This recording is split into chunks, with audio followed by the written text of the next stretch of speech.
حضور صلی اللہ علیہ وسلم کی اللہ سے ملاقات کا واقعہ۔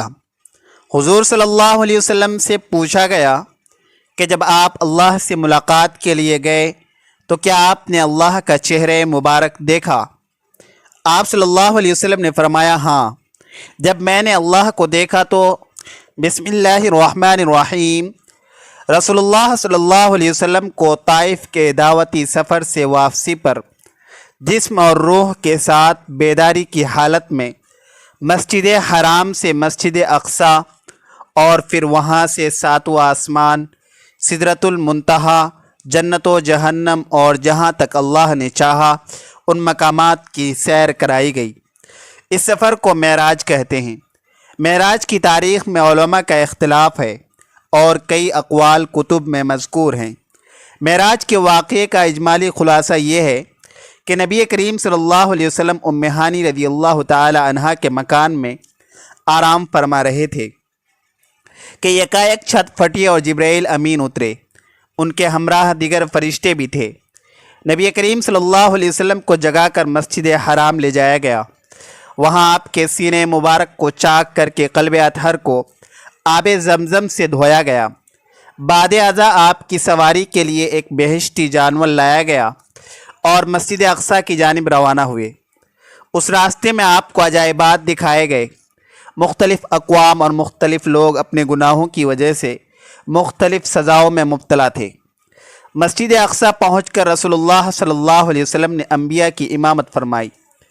اس کے بعد ملائکہ کے ہجوم میں آسمانوں کی جانب روانہ ہوئے اور آسمانوں میں آپ صلی اللہ علیہ وسلم نے مختلف انبیاء اکرام، حضرت آدم علیہ السلام، حضرت یحییٰ علیہ السلام، حضرت عیسیٰ علیہ السلام، حضرت یوسف علیہ السلام، حضرت ادریس علیہ السلام، حضرت ہارون علیہ السلام، حضرت موسیٰ علیہ السلام، حضرت ابراہیم علیہ السلام سے ملاقات فرمائی۔ بعد ازاں آپ صلی اللہ علیہ وسلم کو سدرۃ المنتہا کی طرف بلند کیا گیا۔ اس مقام پر آپ صلی اللہ علیہ وسلم نے جبرائیل امین کو اصلی صورت میں دیکھا۔ نیز اللہ جل شانہ کی تجلیات و انوارات کا مشاہدہ کیا۔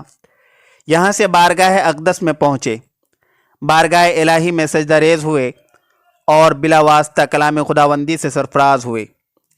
اسی موقع پر نماز فرض کی گئی۔ اس کے بعد البیت المعمور حضور اکرم صلی اللہ علیہ وسلم کے سامنے کر دیا گیا، جہاں روزانہ 70,000 فرشتے اللہ کی عبادت کے لیے داخل ہوتے ہیں، جو دوبارہ اس میں لوٹ کر نہیں آتے۔ پھر آپ صلی اللہ علیہ وسلم کو سدرۃ المنتہا تک لے جایا گیا۔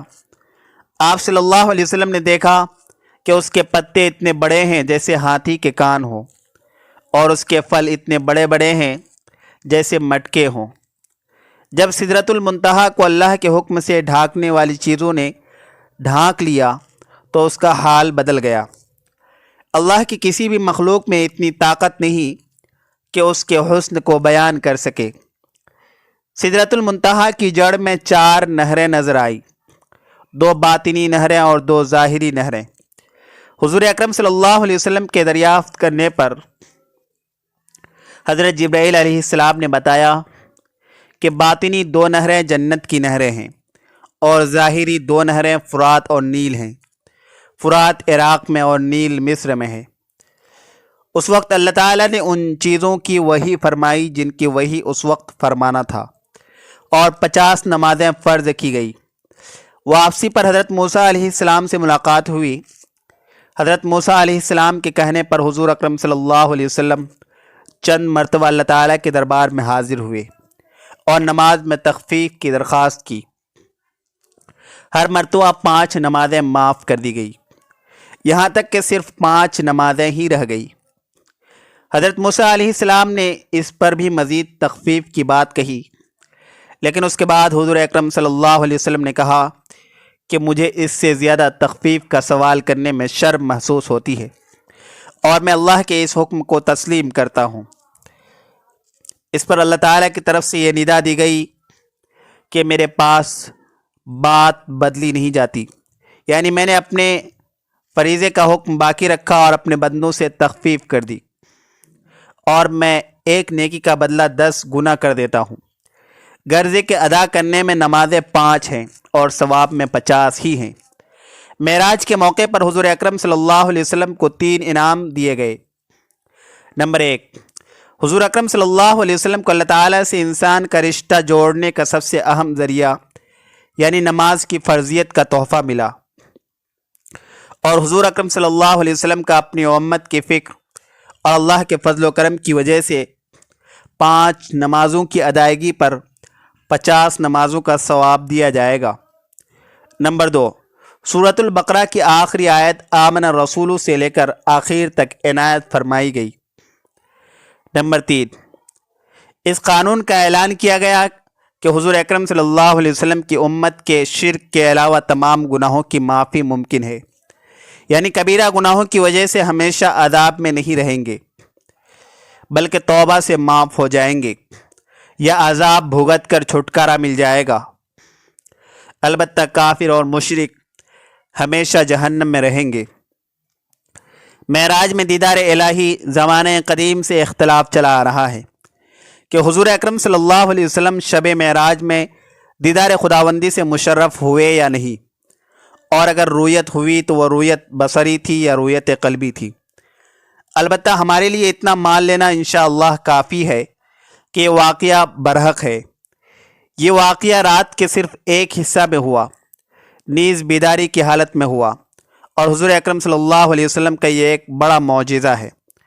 قریش کی تکذیب اور ان پر حجت قائم ہونا، رات کے صرف ایک حصہ میں مکہ مکرمہ سے بیت المقدس جانا، انبیاء کرام علیہ السلام کی امامت میں وہاں نماز پڑھنا، پھر وہاں سے آسمانوں تک تشریف لے جانا، انبیاء کرام علیہ السلام سے ملاقات، اور پھر اللہ جل شانہ کی دربار میں حاضری، جنت و دوزخ کو دیکھنا، مکہ مکرمہ تک واپس آنا، اور واپسی پر قریش کے ایک تجارتی قافلہ سے ملاقات ہونا جو ملک شام سے واپس آ رہا تھا۔ جب حضور اکرم صلی اللہ علیہ وسلم نے صبح کو معراج کا واقعہ بیان کیا تو قریش تعجب کرنے لگے اور جھٹلانے لگے، اور حضرت ابوبکر صدیق کے پاس گئے۔ حضرت ابوبکر صدیق نے فرمایا کہ اگر انہوں نے یہ بات کہی ہے تو سچ فرمایا ہے۔ اس پر قریش کے لوگ کہنے لگے کیا تم اس بات کی بھی تصدیق کرتے ہو؟ انہوں نے فرمایا کہ میں تو اس سے بھی زیادہ عجیب باتوں کی تصدیق کرتا ہوں، اور وہ یہ کہ آسمانوں سے آپ کے پاس خبر آتی ہے۔ اسی وجہ سے ان کا لقب صدیق پڑ گیا۔ اس کے بعد جب قریش مکہ کی جانب سے حضور اکرم صلی اللہ علیہ وسلم سے بیت المقدس کے احوال دریافت کیے گئے تو اللہ تبارک و تعالی نے بیت المقدس کو حضور اکرم صلی اللہ علیہ وسلم کے لیے روشن فرما دیا۔ اس وقت آپ صلی اللہ علیہ وسلم حتیم میں تشریف فرما تھے۔ قریش مکہ سوال کرتے جا رہے تھے اور آپ صلی اللہ علیہ وسلم جواب دیتے جا رہے تھے۔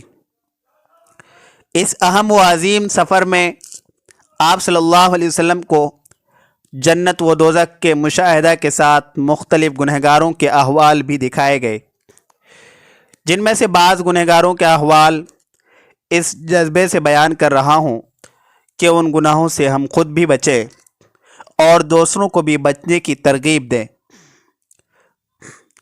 کچھ لوگ اپنے سینوں کو ناخنوں سے چھیل رہے تھے۔ حضرت انس رضی اللہ تعالی عنہ سے روایت ہے کہ رسول اللہ صلی اللہ علیہ وسلم نے ارشاد فرمایا کہ جس رات مجھے معراج کرائی گئی میں ایسے لوگوں پر گزرا جن کے ناخن تانبے کے تھے اور وہ اپنے چہروں اور سینوں کو چھیل رہے تھے۔ میں نے جبرائیل علیہ السلام سے دریافت کیا کہ یہ کون لوگ ہیں؟ انہوں نے جواب دیا کہ وہ لوگ ہیں جو لوگوں کے گوشت کھاتے ہیں، یعنی ان کی غیبت کرتے ہیں اور ان کی بے آبروی کرنے میں پڑے رہتے ہیں۔ حضرت ابو ہریرہ رضی اللہ عنہ سے روایت ہے کہ رسول اللہ صلی اللہ علیہ وسلم نے ارشاد فرمایا کہ جس رات مجھے سیر کرائی گئی میں ایسے لوگوں پر بھی گزرا جن کے پیٹ اتنے بڑے بڑے تھے جیسے انسانوں کے رہنے کے گھر ہوتے ہیں۔ ان میں سانپ تھے جو باہر سے ان کے پیٹوں میں نظر آ رہے تھے۔ میں نے کہا کہ اے جبرائیل یہ کون لوگ ہیں؟ انہوں نے کہا کہ یہ سود کھانے والے ہیں۔ کچھ لوگوں کے